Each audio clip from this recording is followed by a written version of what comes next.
हमारी सरकार का जो संकल्प है मैं उसके बारे में बता देना चाहता हूँ।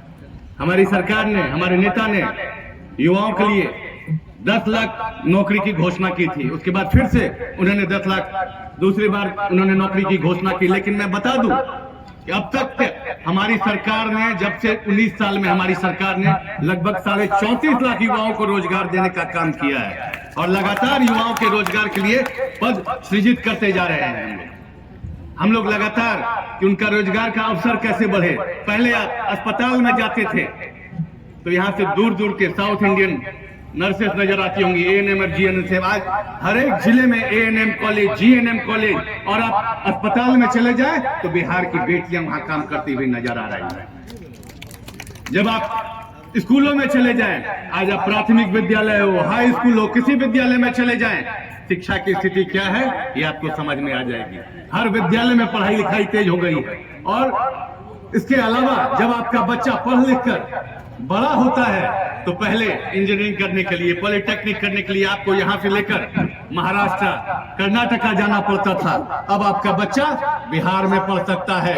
और सबसे बड़ी बात, 2021 में जब मैं मंत्री बना, अपने नेता के आशीर्वाद से 2022 में इंजीनियरिंग का फीस 10 रुपया और पॉलिटेक्निक का फीस 5 रुपया किया गया है। ये बिहार के उन परिवारों के लिए किया गया है जो बिल्कुल अंतिम पायदान पे बैठे हुए हैं, जिनके लिए, जो इनके पास कोई मौका नहीं था कि वो अपने बच्चे को कहां पढ़ा सकें।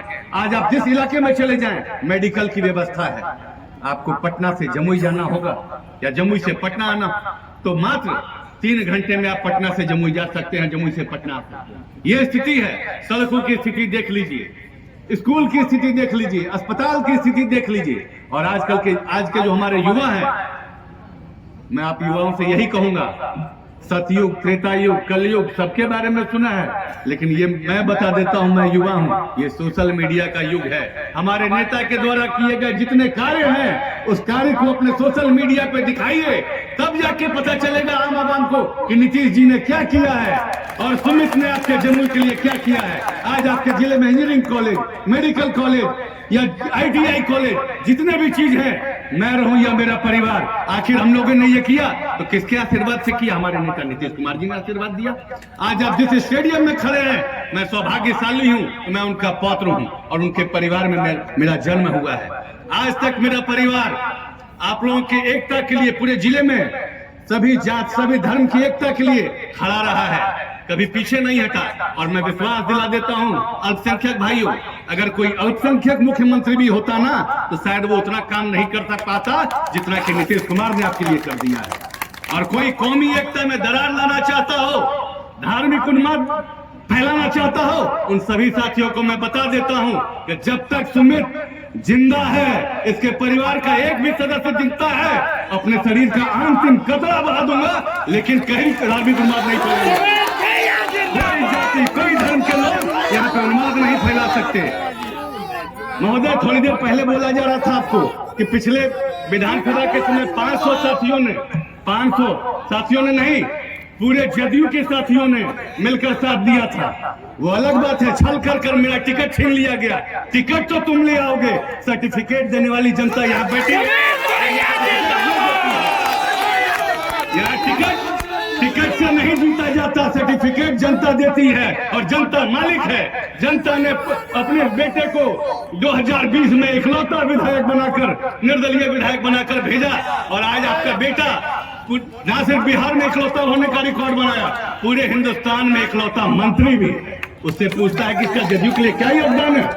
जदयू के लिए मेरा योगदान यह है कि हम लोग 2010 में मैं जब जीता था, उस वक्त भी मैं निर्दलीय ही कहलाता था, झारखंड मुक्ति मोर्चा से मैं जीता था। बड़े भाई हमारे विजय सिंह, उनका आशीर्वाद भी प्राप्त है मुझे।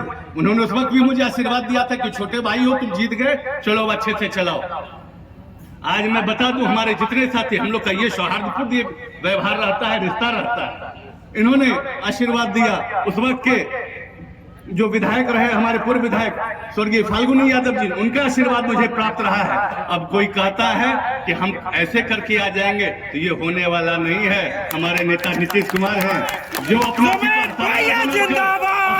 बेटे को पूरे बिहार घुमा रहे हैं। उनके बारे में पूछा जाता है कि जमुई का सेनापति कौन होगा, तो सुन लो, सेनापति सामने। आप सबका आशीर्वाद, प्यार इसी तरह से मुझे मिलता रहे। कोई जातीय धर्म का उन्माद यहाँ नहीं फैला सकता। और जात की बात करते हैं, यहाँ जाति छाती पे चलकर बात करती है। वहां पे चकाई की जनता ने दिखा दिया कि जात पात से ऊपर भी कुछ होता है, और जात पात से ऊपर इन लोगों ने दिखा दिया कि कैसे आदमी निर्दलीय यहाँ तक पहुंच सकता है। ये आप लोग का आशीर्वाद है, ये आप लोग का देन है। और हमारे जात की बात करते हैं आप, अगर पूरे विधानसभा में 4 विधानसभा है जमुई जिले में, और मैं जिस जाति से आता हूं, अगर वो कहीं अल्पसंख्यक है तो मेरे विधानसभा में, चकाई विधानसभा में अल्पसंख्यक समाज से आता हूं मैं वहां पे। और मैं एक बात आपको बता दूं कि मैं यहाँ जात और धर्म की राजनीति नहीं करता। जो हमारे साथ है वही हमारा जात है। और आप सब साथी से मैं कहूंगा कि आप लोग अपने भाई, अपने बेटे का हाथ मजबूत करें, सुमित का हाथ मजबूत करें, तब अपने नेता ताकि मैं अपने नेता नीतीश जी के हाथों को मजबूत कर सकूं। और आप लोग के आशीर्वाद और प्यार से ही आपका बेटा यहाँ तक पहुंचा है, और नीतीश जी को हम लोग को फिर से 2025 में बिठाना है। आप जितने भी साथी हैं, एक बार मेरे साथ नारा लगाएंगे। मैं जब बोलूंगा 2025 तो आप लोग फिर से बोलेंगे 2025। ऐसा आवाज दीजिए कि आवाज पटना तक पहुंचना चाहिए। 2025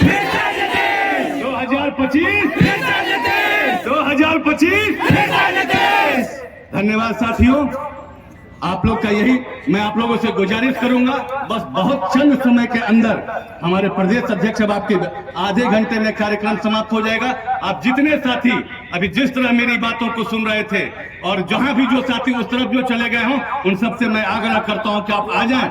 आधे घंटे में कार्यक्रम समाप्त होगा। हमारे जो जिलाध्यक्ष हैं और जदयू परिवार के जो सदस्य हैं, आप लोगों के भोजन की भी व्यवस्था करवा रखे हैं। इसके बाद हम लोग चलेंगे, भोजन भी करेंगे, लेकिन उसके साथ में भोजन करेंगे। हमारे प्रदेश अध्यक्ष रहेंगे, हमारे पार्टी के भामा साहब वहां मौजूद रहेंगे, सब लोग वहां मौजूद रहेंगे।